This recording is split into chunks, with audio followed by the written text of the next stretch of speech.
দুনিয়াতে কোনো জিনিসই ফেলনা নেই। সব কিছু দিয়েই সুন্দর করে যদি রান্না করা যায় তাহলে খেতে খুব অসম্ভব মজার হয়। যদি কেউ এভাবে না খেয়ে থাকেন তাহলে একবার হলেও ট্রাই করে দেখবেন। চিচিঙ্গার সাথে চিকেন দিয়ে ভাজি কি যে একটা মজার খাবার, না খেলে বুঝবেন না। একবার হলেও ট্রাই করে দেখবেন, ভিডিওটা দেখে বিশ্বাস করবেন না, এই একটি আইটেম দিয়েই আপনি খেয়ে ফেলবেন প্লেটের সবগুলা ভাত। আসসালামু আলাইকুম বন্ধুরা, চলুন তাহলে দেখা যাক আমার আজকের রেসিপি। আমি প্রথমে একটা কড়াইতে কিছু শুকনো মরিচ কেটে দিয়ে দিব পরিমাণ মতো তেল। মরিচগুলো আমি একটু কিছুক্ষণ ভেজে নিব। ভেজে নেওয়ার পরে আমি এরপরে দিয়ে দিব কুচানো পেঁয়াজটাকে ভেজে একটু লাল করে নিব। এই দুর্দান্ত স্বাদের ভাজিটা একবার হলেও করে দেখবেন।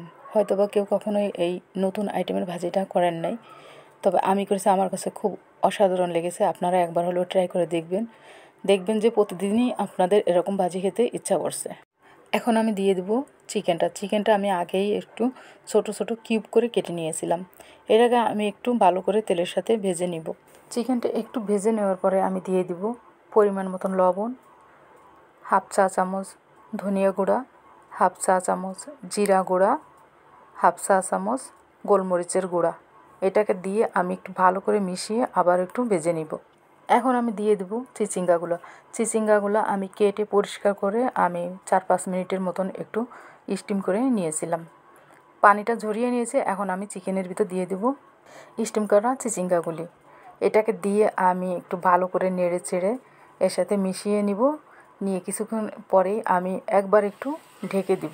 ঢেকে দেওয়ার আগে আমি কিছু ফালি করে কাঁচামরিচ কেটে নিয়েছিলাম। সেই ফালি করা কাঁচামরিচগুলো আমি এর ভিতরে দিয়ে দিব। তারপরে আমি ঢাকনা দিয়ে ঢেকে দিব 5-6 মিনিটের জন্য। এরকমভাবে যদি কেউ খেয়ে থাকেন অবশ্যই কমেন্টস করে জানিয়ে দেবেন। যার যত গুণ আছে তার গুণ দিয়ে রান্নাকেই আর্ট করে নেবেন। রান্না কিন্তু আসলে একটা আর্ট, শিল্প। এটাকে আপনি আপনার মতন করে সাজিয়ে নিতে পারেন। 5-6 মিনিট পরে আমি ঢাকনাটা তুলে নিলাম। এরপর আমি ভাজিটাকে আবারও একটু খুন্তি দিয়ে নেড়ে সব কিছু মিশিয়ে দিয়ে আমি আবারও একটু ঢেকে দিব পুরো সিদ্ধ হওয়া পর্যন্ত। আমি আবারও ঢাকনাটা 5 মিনিট পরে তুলে নিলাম।